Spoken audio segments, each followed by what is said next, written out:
Thiru M.K. Stalin ji, Srimati Sonia Gandhi ji, Tirumati Kanimodi Karunanidhi ji, Srimati Mehbooba Mufti ji, Srimati Subhasini Ali ji, Srimati Supriya Sule ji, Srimati Lacey Singh ji, Srimati Annie Raja ji, Srimati Rakhi Bidlan ji, Srimati Dimple Yadav ji, Sushmita Dev ji. It is an honor for me to be here today to commemorate the 100th birthday of Thiru K. Karunanidhi and share the stage on this special meeting for women with all of you. 32 years ago, on the darkest night of my life, I first set foot on this land of Tamil Nadu. I was here to collect my father's shattered body. I was 19 years old and my mother was just a few years younger than I am today.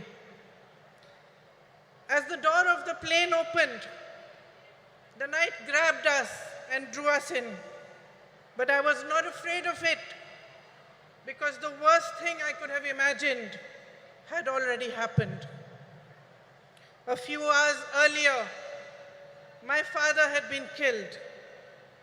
I had walked towards my mother that night, knowing that the words I was to speak would break her heart.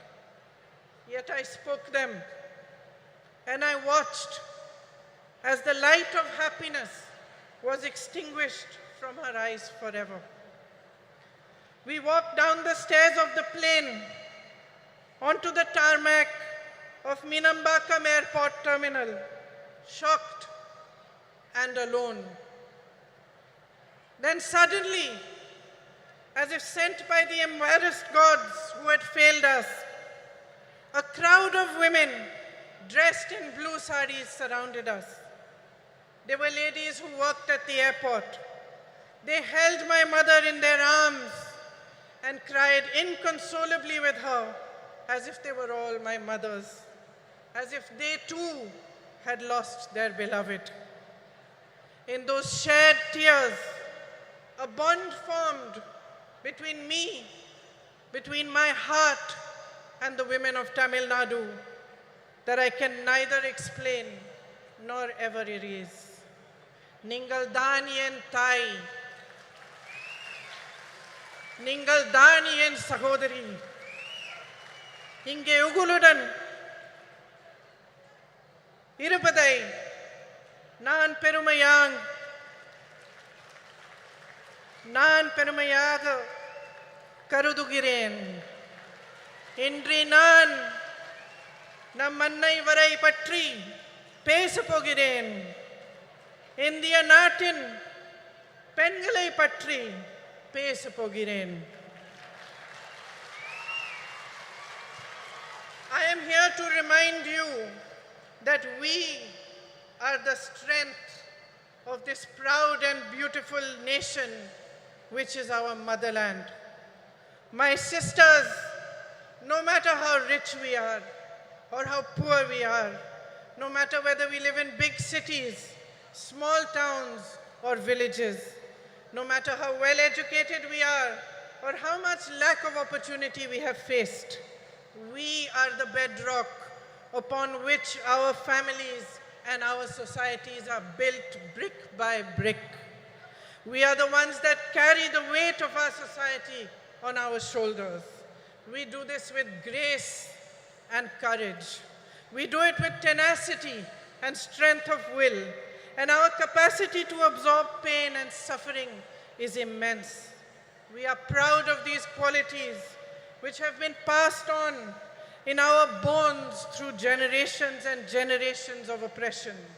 But my sisters, I am here to remind you that we are more than this. We are greater than our ability to bear suffering. We are the ones that nurture and hold, that give to our children and to all those around us unfailingly. We are the ones who teach courage the ones who teach love. It is us who understand forgiveness and us who know how to fight fearlessly in the face of adversity. We are the workforce powering our nation forward, and we are the millions of young women aspiring towards a better future. We know how to rise from the darkest night to claim a new dawn. We have a light within each one of us that is capable of shining brighter than the sun, but that light has never been allowed the freedom and joy to shine in its fullness. It was almost 100 years ago that Tandai Periyar asked, "Penien, Adimayanal," why were women enslaved? Then he answered this question in a series of revolutionary essays in which he wrote about the economic and social enslavement of women. It was he who laid the foundation for the empowerment of women in Tamil Nadu, which Thiru Annadurai and Thiru Karunanidhi carried forward. My sisters, this empowered you, the women of Tamil Nadu, to show the way of emancipation and progress to the rest of India. Yet across our nation, beneath the surface of progress, we are still struggling with the harsh reality of an entrenched patriarchy that ensures the systemic oppression of women. In fact, almost a century after Tandai Periyar's essays were published, that same question looms large before us. Penien, Adimayai Irekiral. Why are women still enslaved? And although I do not have the stature, nor the experience, and the wisdom of Tandai Periyar, my answer is this. I am a woman. We have been taught generation after generation after generation to cede our power to others. We have been taught to talk softly. We have been taught to step aside, to be ashamed of honoring our essence, to take care of everyone else before we show compassion towards ourselves. And unfortunately, my sisters, we have learned these lessons only too well. So well that we have continued to pass them down. We have learned to define ourselves through the eyes of the hierarchy that was instilled in us. And by doing so, we have allowed and enabled our own oppression. We ourselves have forgotten that the root of discrimination of any kind, whether it is based on color, creed, caste, or gender, is an inability to honor the truth that equality and personal dignity are neither a privilege nor a gift, but a natural endowment of life. Today, there is much talk about empowerment, as every political party begins to realize that women can become a formidable collective force that shapes our nation's future. But they still look towards us with greed. Greed for votes and the greed to capture our power and use it to keep us down. On your behalf today, my sisters, I demand more. I demand that we own our power. On your behalf, I demand the immediate implementation of the Women's Reservation Bill. We, the women of India, have no more time to waste. It is our right to be counted in the political process. I demand that our worth is valued and respected as a political instrument for our own empowerment. I demand that we put an end to the glorification of our tolerance for injustices which are committed against us day after day after day. I demand the rejection of any system, societal, religious, or political, which thrives on our oppression and forces us to collude with it. Every woman holds the right to express and embody her own power, and she should be free to exercise it. You are the essence of humanity.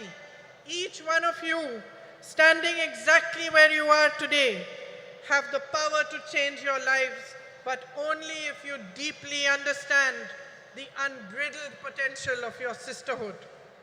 Only if you see in each other the great value of coming together, of helping and holding each other and rising in solidarity with one another. My sisters, nothing can hold back the power of women when we stand as one. We are half the population of this country, half, no less. It is for us to set the barriers of caste, religion, state, language, and society aside. It is for us to recognize ourselves first and foremost as sisters who can unify into an unstoppable momentum for change. Today, as we stand here to commemorate Thirukarunanidhi ji, a leader who understood the power of women, let us awaken to a new dawn. Let us create our own destiny. Thank you. Jai Hind.